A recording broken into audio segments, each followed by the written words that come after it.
અમરેલીના ભાજપના કાર્યકર્તાઓએ આપ્યા રાજીનામા। યુવા ભાજપના કાર્યકર્તા નિલેશ સાવલિયાએ પણ આપ્યું રાજીનામું।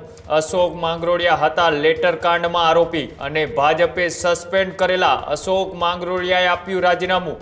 ઘણી ગુંગળામણ થતી હતી, ઘણો રાહ જોયો। હજી જે રીતના જોઈએ એ પ્રમાણે ફૂલ સ્પીડમાં કામગીરી થવી જોઈએ એ થતી નથી, અને છતાં કોઈ મુદ્દા વગરના મારી ઉપર એલિગેટ થયા હોય। અને 25 વર્ષથી ભાજપમાં મેં સેવા કરેલી છે। જૂના જે કોંગ્રેસમાંથી આવેલા છે એને આગળ કરે, અમને લોકોને સાઇડલાઇન કરી દીધા છે અને મેં રાજીનામું સુપ્રત કરી દીધા। કૌશિકભાઈ વેકરિયા જીતા પછી તો હાવ કોઈ બોલાવતું નથી। તેઓને પ્રાથમિક સભ્ય પદેથી પણ સસ્પેન્ડ કરેલ છે। સ્થાનિક સ્વરાજ્યની ચૂંટણીઓ જ્યારે નજીક આવી રહી હોય ત્યારે પોતાને કોઈ મોટું બતાવવા અને એક નવી ફેશન ચાલે છે। આજે એ લોકો ભારતીય જનતા પાર્ટીની ઓફિસે આવી અને પ્રાથમિક સભ્ય પદેથી અમને રાજીનામું આપીએ છે। આખો વિડીયો જોતા પહેલા હજુ પણ અમારી ચેનલને સબસ્ક્રાઇબ નથી કરી તો યુટ્યુબ પર સબસ્ક્રાઇબ કરો અને ફેસબુક અને ઇન્સ્ટાગ્રામ પર ફોલો કરો।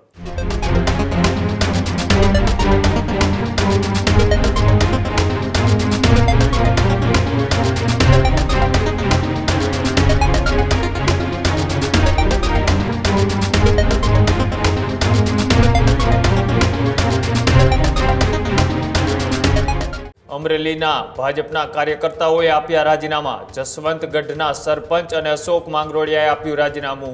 યુવા ભાજપના કાર્યકર્તા નિલેશ સાવલિયાએ પણ આપ્યું રાજીનામું। જસવંતગઢના સરપંચ અશોક માંગરોળિયા હતા લેટર કાંડમાં આરોપી।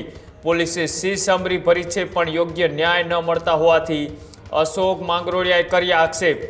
કાર્યકર તરીકે અન્યાય થતો હોવાની અનુભૂતિથી આપ્યું રાજીનામું અને ભાજપે સસ્પેન્ડ કરેલા અશોક માંગરોળિયાએ આપ્યું રાજીનામું। આવી વાત એ જિલ્લા ભાજપે કરી, સાથે જ વ્યક્તિગત મંશાઓ પૂર્ણ ન થતા રાજીનામું આપ્યા હોવાની વાત એ જિલ્લા ભાજપે કરી કે જે અમરેલીની અંદર પાયલગોટી લેટરકાંડ થયો હતો। આ લેટરકાંડની અંદર જસવંતગઢના સરપંચ અશોક માંગરોળિયા કે જેઓ તેની અંદર આરોપી હતા અને પોલીસ દ્વારા સીસમરી ભરી અને કાર્યવાહી છે તે કરવામાં આવી હતી, તેમાં યોગ્ય ન્યાય ન મળતા અને તેને જ લઈ તેઓ ત્યાં વિવાદોમાં હતા અને વિવાદના કારણે અનેક વખત ચર્ચાઓ છે તે ભારતીય જનતા પાર્ટીના અંદરોઅંદરના વિવાદ અને વિખવાદની એ ખુલીને બહાર આવતી હતી ને તેની જ વચ્ચે આજે જ્યારે ચૂંટણી નજીક આવી રહી છે ત્યારે જસવંતગઢના સરપંચ અને સાથે જ એ અશોક માંગરોળિયા અને નિલેશ સાવલિયાએ એ પાર્ટીને રાજીનામું છે તે આપ્યું છે।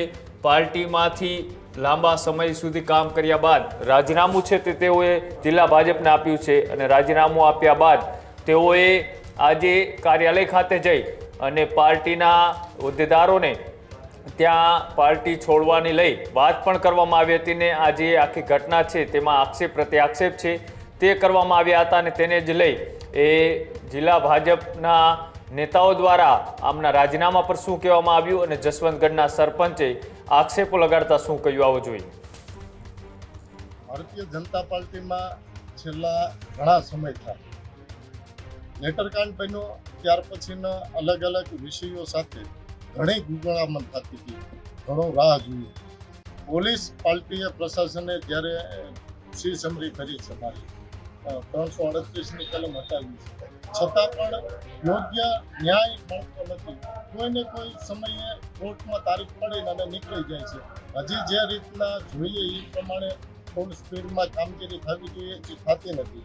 હું ભારતીય જનતા પાર્ટીનો અદનો કાર્યકર્તા ઘણા વર્ષોથી લગભગ 20 વર્ષથી વધારે સમયથી તો ભાજપ સાથે સક્રિય રીતના છું। પહેલાં રાષ્ટ્રીય સ્વયંસેવક સંઘ સાથે સ્વયંસેવક અલગ અલગ તાલુકાની જિલ્લાની જવાબદારીઓ નિભાવી ભારતીય જનતા પાર્ટીમાં સક્રિય થયો છું। ભારતીય જનતા પાર્ટીની હિન્દુત્વની વાત ઘરે ઘરે પહોંચાડવામાં મારે જિંદગીના 25 વર્ષ જેવી ખર્ચી નાખ્યા હોય અને છતાં કોઈ મુદ્દા વગરના મારી ઉપર એલિગેટ થયા હોય અને એમાં પાર્ટીના અલગ અલગ સ્ટેજ ઉપર અલગ અલગ ફોરમ ઉપર રજૂઆત કરેલી હોય અને હજી સુધી ન્યાય ન મળતો હોય, માત્ર એક જ વ્યક્તિના આધારિત પાર્ટી અત્યારે ચાલતી હોય એવું જ લાગે છે।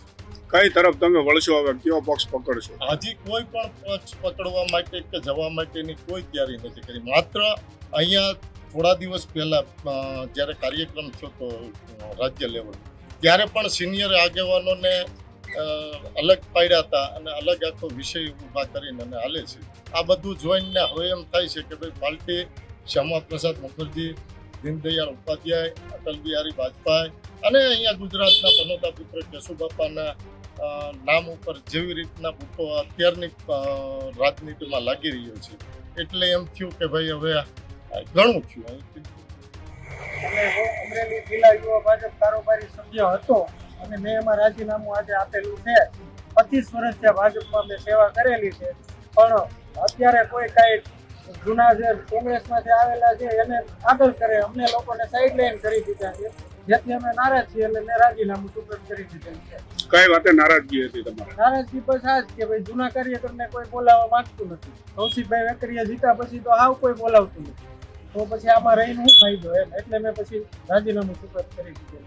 અમારા સસ્પેન્ડેડ 29/12/2024 ના રોજ પ્રાથમિક સભ્ય પદેથી અમે સસ્પેન્ડ કરેલા અશોકભાઈ કનુભાઈ માંગરોળિયા, જસવંતગઢ, તાલુકો અમરેલી, જિલ્લો અમરેલી, અને અમારા નિલેશભાઈ વિરજીભાઈ સાવલિયા, જેઓ અમારા પ્રાથમિક સભ્ય પદે ભૂતકાળમાં ભારતીય જનતા પાર્ટીમાં કામ કરતા હતા, તેઓને કોઈ પણ સંજોગો વશાત એમની જે કાંઈ વ્યક્તિગત મંશાઓ પૂરી નહીં થવાના કારણે જે તે સમયે એણે પાર્ટી સામે બ્યુગલ કરેલું. એ દરમિયાન 29/12/2024 ના રોજ તત્કાલીન અમારા ત્યારે ભારતીય જનતા પાર્ટીના પ્રમુખ ઘનશ્યામભાઈ ત્રાપસિયા દ્વારા તેઓને પ્રાથમિક સભ્ય પદેથી પણ સસ્પેન્ડ કરેલ છે. એમ છતાંય અત્યારે સ્થાનિક સ્વરાજ્યની ચૂંટણીઓ જ્યારે નજીક આવી રહી હોય ત્યારે પોતાની વ્યક્તિગત મહેચ્છાઓ પૂર્ણ કરવા, વ્યક્તિગત પોતાને કોઈ મોટું બતાવવા અને એક નવી ફેશન ચાલે છે કે ભાજપમાં આમ છે ને તેમ છે, એટલે કે ભારતીય જનતા પાર્ટીને બદનામ કરવાનું એક કાવતરા રૂપે અને એક ષડયંત્ર સ્વરૂપે આજે એ લોકો ભારતીય જનતા પાર્ટીની ઓફિસે આવી અને પ્રાથમિક સભ્ય પદેથી અમને રાજીનામું આપીએ છે એવું રાજીનામું આપ્યું છે. અમે અત્યાર સુધી ભારતીય જનતા પાર્ટીમાં કાર્યકર્તા તરીકે એવો એ કામ કર્યું છે, એ બદલ એમનો આભાર માન્યો છે, ધન્યવાદ આપ્યો છે, અને ભવિષ્યમાં કદાચ ભારતીય જનતા પાર્ટી છોડી અને અન્ય કોઈ વિચારધારા સ્વીકારે તો આ દેશમાં લોકશાહી છે, બંધારણીય હક મુજબ તેઓ કોઈ પણ વિચારધારા સાથે સહમત થઈ અને બીજી વિચારધારાને સ્વીકારે એની અમે અમને શુભેચ્છાઓ પાઠવેલ છે. ત્યારે જ ન્યૂઝરૂમ ગુજરાતની યુટ્યુબ ચેનલને સબસ્ક્રાઇબ કરો અને ઇન્સ્ટાગ્રામ અને ફેસબુક પર ફોલો કરો. અપડેટ રહો, સત્યની સાથે રહો.